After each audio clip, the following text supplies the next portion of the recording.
దేవునికి మహిమ కలుగునుగాక. మీ అందరికీ మరణాత. ప్రభునందు ప్రియా దేవుని ప్రియులారా, ప్రభు పేరట మీ అందరికీ మరణాత. ఈ సమయంలో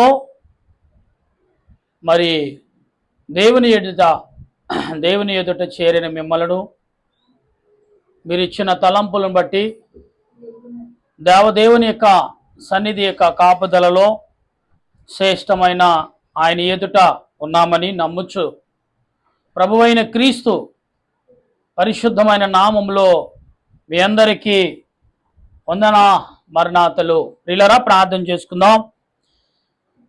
యెహోవా నా కాపరి. ఈరోజు పాఠం యెహోవా నా కాపరి. యెహోవా కాపరిగా ఎందుకున్నాడు? పచ్చుగల చోట్ల ఆయన నన్ను పరుండు చేసిన శాంతికరమ జలముల యొద్ద ఆయన నన్ను నడిపించుచున్నాడు. ప్రార్థన చేసుకుందాం. సర్వ సృష్టిని నీతిని పరిపాలించుచున్న సృష్టికర్తమైన దేవానికి వందనములు, స్తుతులు, స్తోత్రాలు. సమయంలో మరొకసారి ప్రభువా నీ పాదముల యొద్దకు చేరి నేను స్తుతించే భాగ్యము, నేను ఆరాధించే భాగ్యము మాకు దయచేసిన మా ప్రభువా నీకు స్తుతులు స్తోత్రాలు చెల్లిస్తున్నాం. సమయంలో నీ వాక్యమును చేతపట్టి ప్రభా నీ ఎదుటికి వచ్చిన మమ్మలు మా తలంపులు మరుగు చేసి ప్రభా నీ తలంపులు నీ ఉద్దేశాలు నీ బిడ్డలకు బయలుపరచమని నీ దాసుడైన నన్ను నీ సిలువ చాటు మరుగుపరిచి నా కంఠస్వరని బోరగా వాడుకుని నీ బిడ్డలకు తేటగా నేను రాకడ కూర్చున్న వార్త నశించుచున్న వారికి వెరితనము గాని రక్షించబడుచున్న వారికి తేటతనముగా ఉండునట్లుగా నీ ఆత్మ నడిపింపు నాకు దయచేయమని మా కొరకు అతి వేగముగా తెరి పెళ్లి కుమారుడుగా రానయున్న శ్రీ యేసు క్రీస్తు నామములు అడిగి ప్రార్థన చేయుచున్నాను పరమ తండ్రి, ఆమేన్. మన తండ్రి అయిన దేవుని సహాయము తోడుగా ఉండి ముందుకు నడిపించును గాక, ఆమేన్. ప్రభునందు ప్రియా దేవుని ప్రియులారా, ఈ ఉదయ కాలములో యెహోవా నా కాపరి లేదా యెహోవా నా దుర్గము అనే అనేక అంశాలు కనబడుతున్నాయి. కీర్తన గ్రంథము 23 అధ్యాయము మొదటి నుండి మనం చదువుకుంటూ ఉంటే ప్రియులారా, ఇక్కడ 2 వచనాలు ఈరోజు వివరించుకోవడం జరుగుతుంది.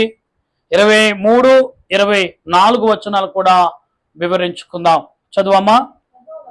యెహోవా నా కాపరి, నాకు లేమి కలదు. పచ్చగల చోటలను ఆయన నన్ను పరుండ చేయుచున్నాడు. శాంతికరమైన జలముల యొద్ద నన్ను నడిపించుచున్నాడు. నా ప్రాణమునకు ఆయన శాద తీర్చుచున్నాడు.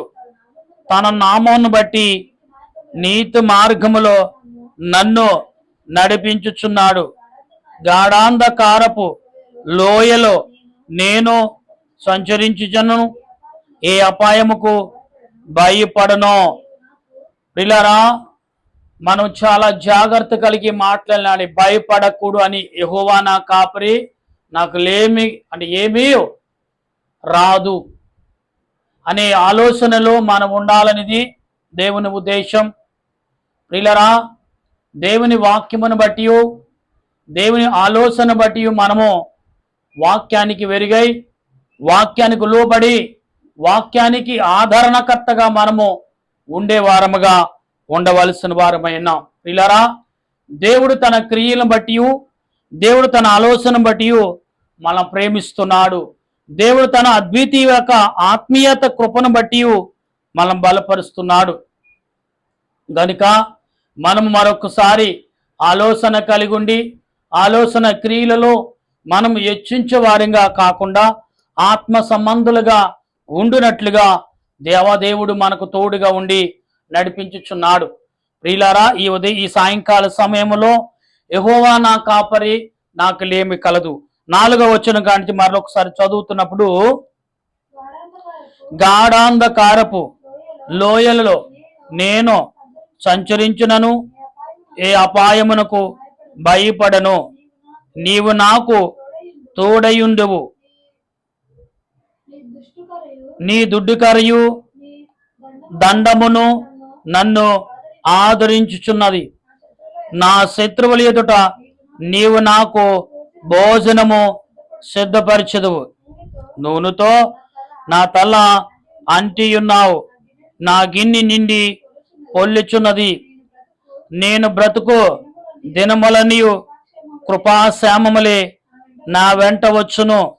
చిరకాలము యెహోవా మందిరములో నేను నివాసము చేదును. ప్రియులారా, ఈ యొక్క కీర్తన 23 అధ్యాయములో కనబడుతున్న ఈ మాటలను మనం ఒకసారి ఆలోచనలోకి తీసుకోవాలి.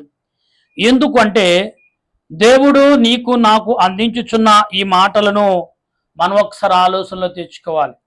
దేవాతి దేవుడి యొక్క ఆలోచన క్రియలను అన్ని వేళలా మనకు ఆదరణ ఇచ్చేవాడిగా, ఆలోచన కలుగజేసేవాడుగా, ఎన్నో రకములుగా మేలును సమకూర్చేవాడుగా దేవుడు ఉన్నాడనేది మనం గమనించాలి. ప్రియులారా, ఇక్కడ అంటాడు యెహోవా నా కాపరి, నాకు లేమి. అంటే దేవుడు పట్ల మన విశ్వాసము నమ్మకము కలిగినప్పుడు ఖచ్చితంగా ఆయన నిన్ను కాపాడేవాడు, ఖచ్చితంగా ఆయన నిన్ను బలపరిచేవాడు, ఖచ్చితంగా నిన్ను ఆయన ఆదరించేవాడు, ఖచ్చితంగా నిన్ను దీవించేవాడు అనేది మనం మర్చిపోకూడదు. ప్రియులారా, ఈ ఉదయ కాలము నుండి ఇప్పటి వరకు పనిపాటల్లో, ప్రయాణములో, ఆలోచనలో, వ్యాపారం రీతిలో, క్రియల రూపంలో దేవుడు తోడుగా ఉన్నాడని. అందుకే యెహోవా నా కాపరి. ఈరోజు అంశం పాఠము యెహోవా నా కాపరి.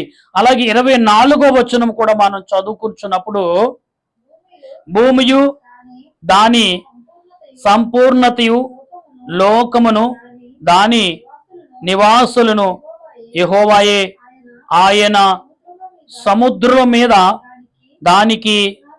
దేవుని బిడ్డలారా, ఇక్కడ 23లోనే మనం ఒకసారి ఆలోచన తెచ్చుకున్నప్పుడు, ఇక్కడ 23లో 3వ వచనం చదవము ఒకసారి.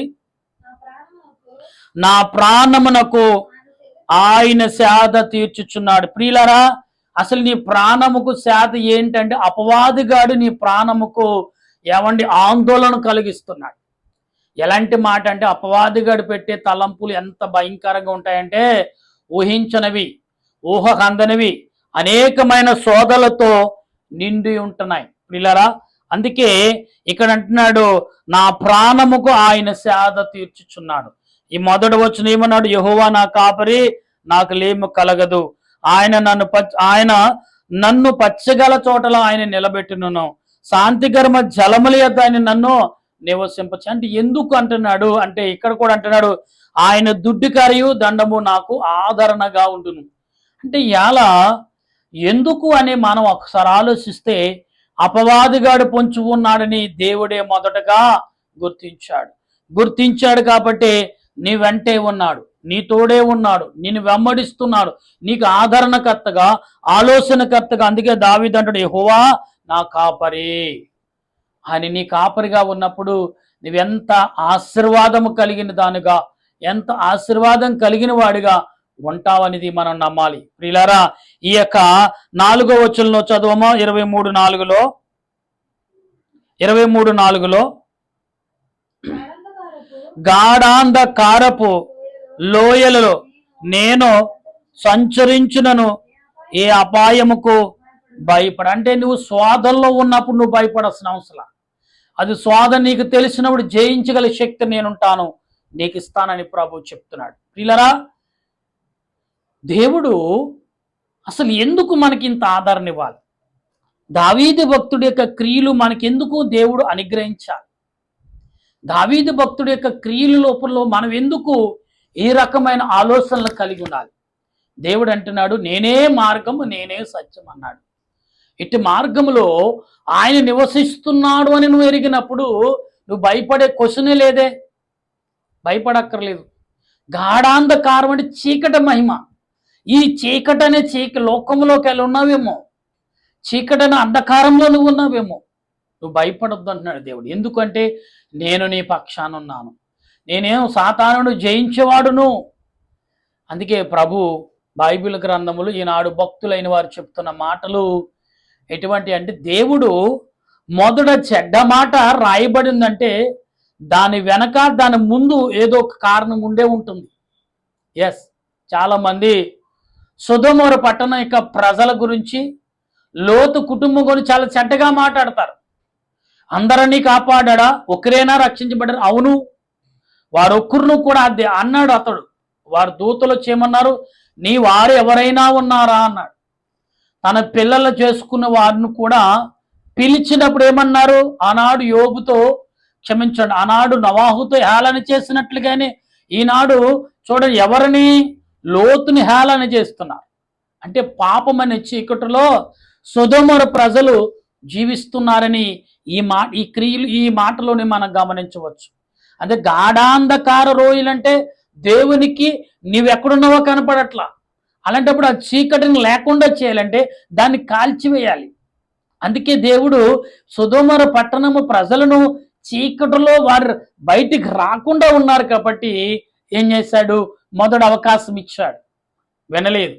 రెండోసారి అవకాశం ఇచ్చాడు, వినలేదు. అందుకే అబ్రహాం అన్నాడు, ఇదిగో తండ్రి అక్కడ 50 మంది ఉంటే కాపాడతావా అన్నాడు. అలాగ 4 విధులుగా అడిగాడు. దేవుడు అవును అన్నాడు. 4వోసారి ఇంకా బ్రతిమాలతాడని దేవుడు ఇంకా అక్కడి నుంచి మరుగైపోయాడు. దేవా తండ్రి తండ్రి అని పిలుస్తున్నాడు. అప్పుడు తండ్రి వింటున్నాడని తెలుసు అబ్రహాంకి, అయినా కూడా అడుగుచున్నాడు.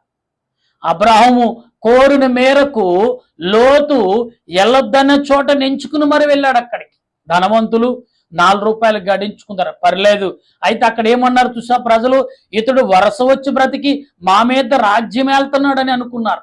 అనుకుని ఏమన్నారు, ఇదిగో మీ ఇంటికి కొత్తగా ఎవరు ఇద్దరు వచ్చారు, వారిని మేము గౌరవించుకోవటానికి మేము వచ్చామంటారు. కానీ వారిని ఏం చేస్తారు అంటే, వారు ఎలాంటి వారంటే మహామూర్ఖులుగా ఉన్నారు. పాపమేదో చీకటేదో చీకటికి అంధకారమేదో తెలియకుండా బ్రతుకుతున్న ప్రజల మధ్యన లోతు బ్రతుకుతున్నాడని అబ్రహాము గ్రహించి ప్రార్థన చేశాడు. ఈనాడు నీవు, నీ కుటుంబం, నీ పిల్లలు నువ్వు చేయవలసింది ఒకటే ప్రియులారా, దేవుడు తన పిల్లల మీద తన ఆత్మను కుమ్మరిస్తాడని మీరు ఎరుగుంటే నీవు గాని నీ పిల్లలు గాని ప్రార్థన రూపంలో ఎవరికి అప్పచెప్పాలి, ఏమంటే దేవునికి అప్పచెప్పాలి. గాఢాంధకార లోయలో ఉన్నప్పటికీ దేవునికి నువ్వు అప్పచెప్పినప్పుడు ప్రభు అయిన యేసుక్రీస్తు ఆయన రక్తముతో, ఆయన శరీరముతో నిన్ను కడతాడు, ఆయన రక్తముతో నిన్ను కడుగుతాడు, ఆయన రక్త శరీరాలతో నేను పరిశుద్ధపరుస్తానని మాట ఇచ్చాడు. అటువంటి ఆయన ఎదుట, అటువంటి పరిశుద్ధాత్మ దేవుని ఎదుట నీవేమై ఉన్నావు కుమారుడా, కుమార్తె? ఏమైనా ఆలోచిస్తున్నావు? ఏమని ఆలోచన కలిగి నువ్వు ప్రార్థన చేయించున్నావు? ఒక్కసారి ఆలోచించవా? ఒకసారి దేవుని పట్ల, ఆత్మీయత పట్ల ఏ రకమైన ఆలోచన కలిగి నువ్వు ప్రార్థిస్తున్నావు? నా ప్రియమైన దేవుని కుమార్తెలారా, కుమారులారా, ఒక్కసారి ఆలోచించండి. మన స్థితిగతులు ఎంతగా చీకటిలోకి వెళ్ళిపోతున్నాయి.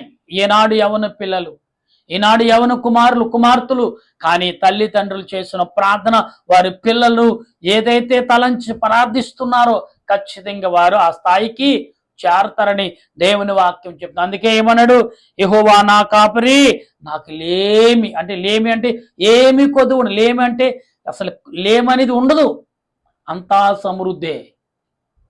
పైగా ఏమంటున్నాడు 5వ వచనంలో చూడండి, గాఢ అంధకారం చదువు 5వ వచనంలో, నా శత్రువుల ఎదుట నీవు నాకు భోజనము సిద్ధపరచు. శత్రువుల ఎదుట భోజనం పెడతాడని దేవుడు. ఎందుకు పెడతాడు? సాతానుగాడిని గాఢాంధకారంలో త్రోసివేసిన పిలిచి, ఎవడైతే నిన్ను గెంటి వేశాడు, ఎవడైతే నిన్ను శోధిస్తున్నాడు, ఎవడైతే నిన్ను బాధ పెడుతున్నాడు, వాడే పిలిచి నీకు మంచి భోజనం పెడతాడంట. ఎటువంటి భోజనం? చాలా విలువైన భోజనం. వాడికి నీకు శత్రువు ఎదుట నీకు భోజనము సిద్ధపరచుదును. తర్వాత నూనెతో నా తల అంటే నూనెతో అభిషేకిస్తానంటున్నాడు దేవుడు. నా ప్రియమైన దేవుని బిడ్డలారా, చూడండి, యెహోవా నా కాపరి అని అంటున్నావంటే లేమి దేవునిని ఆశ్రయించి నీకు అనేది కొదువు చేయడు, ఏది కొదువు చేయడు అని భావం నువ్వు కలిగి ఉన్నావా? ఏది కొదువు లేదని నువ్వు ఆలోచిస్తున్నావా? ఏది కొదువు కాదని నువ్వు గ్రహిస్తే ఇప్పుడే ఆయన ఎదుట విశ్వాసము, నమ్మకము కలిగి ఉండు. ఇప్పుడే ఆయన ఎదుట ప్రేమ కలుగుండు. ఇప్పుడే ఆయన ఎదుట ఆత్మీయత కలుగుండు. ఇప్పుడే ఆయన ఎదుట ప్రేమ కలుగు జీవించు. కష్టమైన శోధనైనా భరించు. చాలామంది మరి వచ్చిన జీతాలు ఎంత వచ్చినా సరే సరిపోదండి. కొందరు తక్కువ జీతంలోనే గొప్పగా జీవిస్తారు. కొందరు ఎంత వచ్చినా తృప్తి ఉండదు, సుఖానికి అలవాటు పడతారు. కొందరికి ఆలోచనకు ఇలాగ ఉండాలి అలాగ ఉండాలని క్రియేట్ చేసుకుంటారు. రేపొద్దున అదే నీకు జీవితానికి భారం అయిపోతుందేమో, అదే నీ జీవితాన్ని ఏలుతుందేమో. అందుకే ఇక్కడ అన్నాడు, యెహోవా నా కాపరి, యెహోవ యందు నువ్వు నమ్మకం ఉంచి కష్టమైన శోధనైన నువ్వు భరించున్నాడు, ఖచ్చితంగా ఏమవుతుంది? ఆత్మ తలంపులు పొందుతావు.